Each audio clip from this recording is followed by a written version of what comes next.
my wife and I, we got married a little bit later in life, right? So we were 30 when we got married. And, we thought we had like some of those conversations out of the way, right?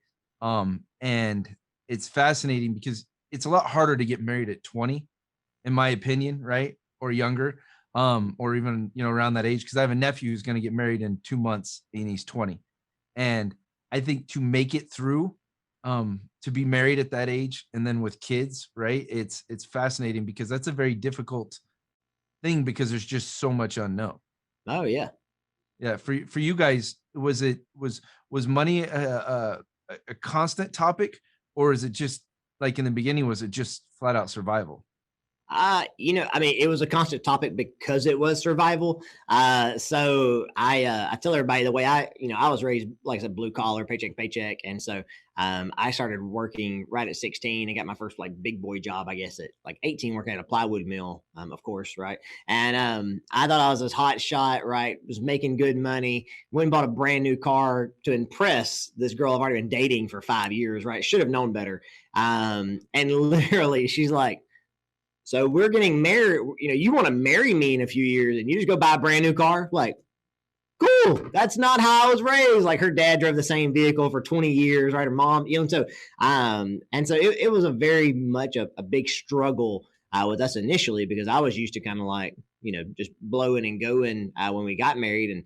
And she's very much, she likes safety and security. And so we had a lot of conversations. We actually kept like a checkbook and a check registry book for years. And so they're really fun to go back and look through. And we're tracking like 47-cent gum purchases right at the convenience store. And it's like, we lose 47 cents now, in the HEB parking lot. So, but yeah, it was a lot of conversations about money.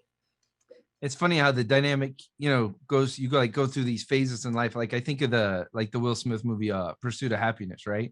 Yeah. And he has like during that movie, he has this is this phase of my life, and this is this phase of my life, and this is this phase of my life. And so, I think of that as you were, growing with your wife from a money standpoint, right? It's always hard for my wife because I'm a flyer risk taker, right? And so we'll share with all of you like a way for you guys to it's kind of a cool self-assessment tool, right? To understand your own personality codes. But so basically that means like the worst thing in the world for me is to have an argument about money, right?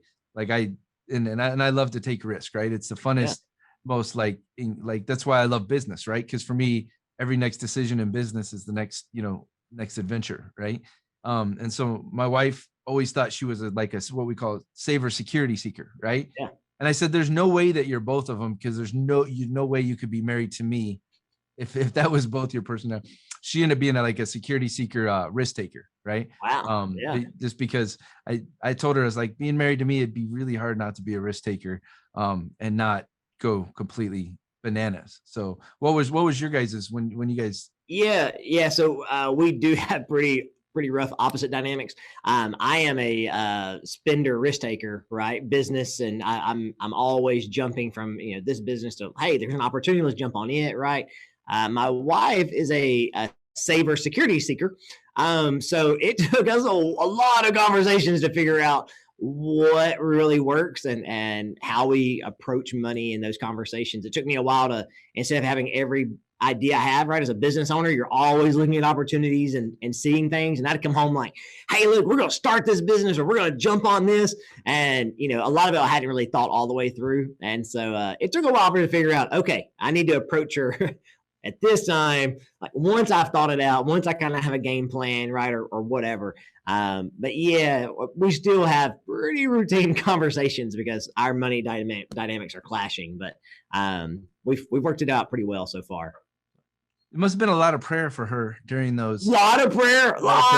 Yes. If you're not a prayer warrior, marry somebody with literally complete opposite dynamics of you. Yeah. And so, of course, as teenagers, we had no idea any of this, right? We were just out having fun and, had no idea. But, oh yeah, you put a ring on it and you'll see like, hey, we share the same checking account now. So, yeah.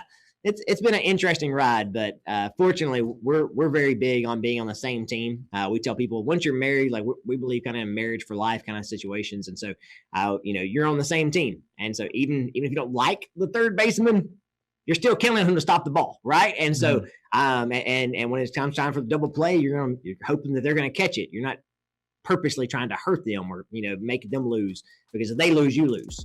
And that's a really big thing that we talk about a lot is you're on the same team, and we have to remind ourselves of that every now and then. So